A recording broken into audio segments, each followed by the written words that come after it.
जब हम फिजिक्स पढ़ते हैं तो इसमें एक बहुत कॉमन शब्द आता है जिसका नाम है गति। तो जिस फिजिक्स की जिस ब्रांच में हम गति का अध्ययन करते हैं वो ब्रांच होती है यांत्रिकी।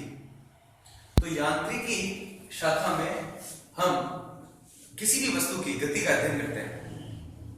जैसे उस वस्तु में गति क्यों आई, गति का कारण क्या है, और वो वस्तु क्यों रुकी और वो वस्तु क्यों चल रही है, इस सभी बातों का अध्ययन हम यांत्रिकी में करते हैं। यांत्रिकी को तीन भागों में आगे और बांटा गया है, जिसमें है स्थैतिकी, शुद्ध गतिकी और बल गतिकी। तो स्थैतिकी, आप स्थितिकी में देखेंगे कि कोई भी वस्तु स्थिर अवस्था में रहती है और उसका हम अध्ययन करते हैं। कोई भी वस्तु स्थिर अवस्था में है और उसका हम अध्ययन कर रहे हैं तो वो हो गया स्थितिकी। लेकिन वो वस्तु स्थिर अवस्था में क्यों आई? कोई वस्तु स्थिर अवस्था में क्यों आती है? क्योंकि उस वस्तु पर सभी दिशाओं में से जो बल लग रहा है उस बल का योग कितना होगा? शून्य। या हम कह सकते हैं कि उस वस्तु पर लगने वाले सभी बलों का संयोजन 0 होगा, या बल कुछ इस प्रकार से कार्यरत होंगे कि उस वस्तु की गति कितनी होगी? 0 होगी। तो वो वस्तु स्थितिकी, तो उस ब्रांच का शाखा का हम बोलेंगे स्थितिकी, जिसमें हम स्थिर अवस्था में वस्तु का अध्ययन कर रहे हैं। नेक्स्ट, तो इसके बाद आप देखेंगे शुद्ध गति विज्ञान। शुद्ध गति विज्ञान में हम केवल गतिमान वस्तु की भौतिक राशियों का अध्ययन करेंगे। जैसे जब वस्तु गतिमान होती है तो उसमें कुछ पद आते हैं, जैसे वेग, त्वरण, समय। तो उन सभी के बीच में हमें क्या ज्ञात करना होता है? संबंध, कि अंतिम वेग, प्रारंभिक वेग, त्वरण, समय, इन सभी के बीच में हमें क्या निकालना पड़ता है? इनके बीच में संबंध निकालना पड़ता है। तो कोई वस्तु जब गतिमान होती है तो उनके वेग, अंतिम वेग, प्रारंभिक वेग, सभी में जो संबंध ज्ञात करने हैं, लेकिन हम ये ज्ञात नहीं करते हैं कि उस वस्तु में गति उत्पन्न क्यों हुई, उसके कारणों का अध्ययन नहीं कर रहे हैं। तो वस्तु में गति उत्पन्न क्यों होती है? क्योंकि अगर मान लो स्थिर अवस्था में तो मैंने बल लगाया तो वस्तु क्या करेगी? गति करेगी। लेकिन हम उसका अध्ययन नहीं कर रहे हैं। हम केवल जब वस्तु गतिमान है तो उस समय उसकी राशियों का अध्ययन कर रहे हैं। तो इस प्रकार से इसको बोलते हैं शुद्ध गति। गति का कारण हमें नहीं पता। तो इसमें हम देखें, आप जैसे आपको पता है प्रथम समीकरण गति की, द्वितीय समीकरण और द्वितीय समीकरण, तो इन तीनों का अध्ययन हम शुद्ध गति विज्ञान में करते हैं। उसके बाद आता है बल गति विज्ञान। वस्तु के अंदर गति उत्पन्न क्यों हुई, इसका कारण क्या है? क्योंकि उस पर बाह्य बल कार्य कर रहा है। जब भी किसी वस्तु पर बल लगेगा तो उस वस्तु में त्वरण उत्पन्न होगा।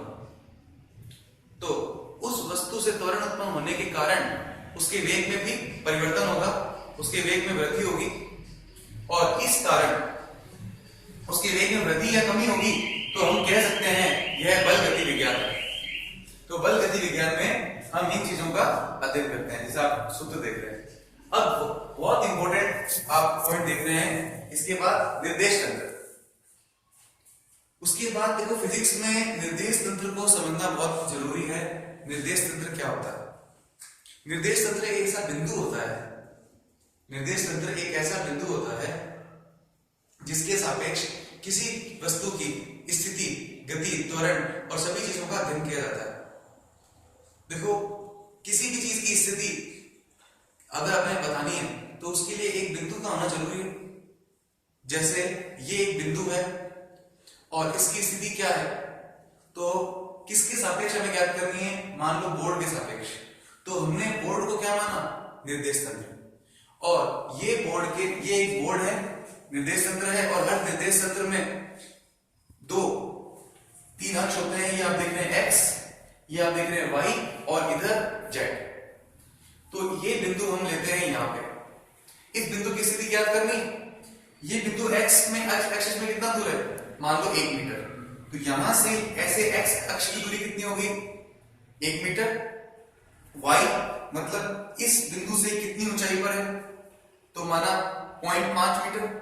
और z मतलब इस पॉइंट से कितना आगे है? तो वो 0.5 मीटर। तो ये किसी वस्तु की स्थिति को निकालने के लिए एक संदर्भ बिंदु का होना बहुत आवश्यक है, और इस संदर्भ बिंदु को हम बोलते हैं निर्देश तंत्र। और तो आप देख रहे हैं निर्देश तंत्र, XYZ किसी भी बिंदु को मान सकते हैं। तो हम अभी अगर हम बोर्ड को निर्देश तंत्र माने तो बोर्ड के सापेक्ष ये बिंदु क्या है, स्थिर है। तो हम बोलेंगे बोर्ड के सापेक्ष ये बिंदु स्थिर है। जैसे आप एक एग्जांपल देखेंगे, इसमें देख रहे हैं आप, ये निर्देश तंत्र ए निर्देश तंत्र है जो v वेग से गतिमान है। ये कोई भी वस्तु है जो v वेग से गतिमान है और उस पर दो व्यक्ति खड़े हैं, पहला व्यक्ति और दूसरा व्यक्ति। आप देखेंगे पहला व्यक्ति और दूसरे व्यक्ति की मध्य की दूरी कितनी है, 2 मीटर। अतः इनकी मध्य की दूरी समय के साथ नहीं बदल रही है। तो ए निर्देश तंत्र में पहला व्यक्ति दूसरे व्यक्ति के सापेक्ष स्थिर अवस्था में, लेकिन ये पूरा निर्देश तंत्र क्या है, गतिमान। इसके बाहर एक निर्देश तंत्र है जिसमें एक व्यक्ति स्थिर अवस्था में खड़ा है। इस तीसरे व्यक्ति के सापेक्ष पहला व्यक्ति क्या कहलाएगा, गतिमान अवस्था में कहलाएगा। तो यही पहला व्यक्ति गतिमान भी है और यही पहला व्यक्ति स्थिर भी है, लेकिन केवल किसका फर्क पड़ रहा है, निर्देश तंत्र का। तो अपने ए निर्देश तंत्र के सापेक्ष मैं कह सकता हूं ये व्यक्ति स्थिर अवस्था में है, परंतु बी निर्देश तंत्र के सापेक्ष ये व्यक्ति गतिमान अवस्था में है। तो कोई भी, अतः हम यह कह सकते हैं कि गतिमान अवस्था और विराम अवस्था एक दूसरे के सापेक्ष पर है। कोई भी वस्तु पूरी तरह से गतिमान नहीं कह सकते और किसी भी वस्तु को पूरी तरह से हम विरामावस्था में नहीं कह सकते हैं।